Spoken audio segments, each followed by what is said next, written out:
ዋጋ ያለው አመራር፣ ፍሬያማ አመራር፣ ውጤታማ አመራር የምታይ የለየውን ለይተህ የምታወጣ ያወጣኸውም ለድሃ ትሩፋት ሲሆን ምግብ ሲሆን ልብስ ሲሆን ለማየት የምትችል መሆን አለብህ። ዝም ብሎ መጣ ተቀመጠ ሄደ መሆን የለብህም። ዝም ብሎ መጥቶ ተቀምጦ መሄድ ሲዝንን ጊዜን ማባከን ነው፣ ዌልዝ ማባከን ነው። ስራበት፣ ባለህበት ቦታ ስራ። ስትሄድ ታሪክ ማለት ቀሪ ስም ነው። አቶ እንትና በነበሩ ጊዜ የሚባል ነው። ወረዳም ይሁን ዞንም ይሁን ሚኒስትሪም ይሁን ሀገርም ይሁን ባለህበት ጊዜ ቁም ነገር የምትሰራ ሁን። ያንን ካደረክ ማንም ቢያሽካካ በታሪክ መነጽር ቦታን አታጣው።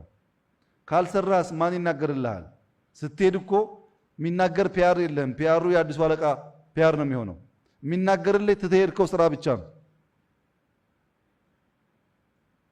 በሱ ጊዜ የሚያስብለው ስራ ብቻ ነው። አንዳንዶች አሁን ስማቸውን መጥራት ማስታወስ የምንቸገረው በምን እናስታውሳቸው? መጡ ሄዱ ነው። መጡ ሄዱ ማስታወስ አይቻልም። መጣ ሰርተህ የሚጨበጥ የሚታይ ነገር አድርገህ ማለፍ አለብህ።